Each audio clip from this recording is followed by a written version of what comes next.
ഈ സീസണിൽ ജാസ്മിനും ഗബ്രിയും ലവ് ട്രാക്ക് പിടിച്ചാണ് മുന്നോട്ടു പോകുന്നതെങ്കിലും പ്രേക്ഷകർ ഇതിനോടകം തന്നെ രണ്ടുപേരെയും വെറുത്തു കഴിഞ്ഞു. എന്നാൽ പതുക്കെ പതുക്കെ പ്രണയത്തിന്റെ വഴിയിലേക്ക് വഴുതി വീഴുന്ന രണ്ടുപേരാണ് അർജുനും ശ്രീതുവും. സിജോ ഉണ്ടായിരുന്ന ദിവസങ്ങളിൽ ഒരു ട്രയാങ്കിൾ ലവ് സ്റ്റോറിയിലേക്ക് ഇവർ പോകുമോ എന്ന് പ്രേക്ഷകർ ഉറ്റുനോക്കുകയായിരുന്നു. എന്നാൽ സിജോയുടെ അപ്രതീക്ഷിതമായ മാറിനിൽക്കൽ അർജുനും ശ്രീതുവിനും കൂടുതൽ അടുക്കാൻ വഴിയൊരുക്കുകയായിരുന്നു.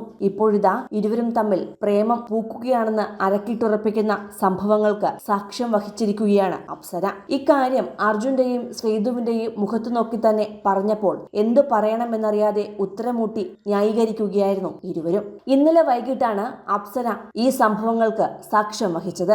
ബാത്റൂമിൽ കുളിച്ചുകൊണ്ടിരിക്കുകയായിരുന്നു താരം. അപ്പോഴാണ് പുറത്തുനിന്നും രണ്ടുപേരുടെ സംസാരം കേട്ടത്. ഈ സംഭാഷണം വളരെ സ്വീറ്റ് ആയിരുന്നുവെന്നാണ് കുളി കഴിഞ്ഞിറങ്ങിയ അപ്സര അർജുനും ശ്രീതുവിനും ശരണ്യയ്ക്കുമൊപ്പം ഇരിക്കവേ പറഞ്ഞത്.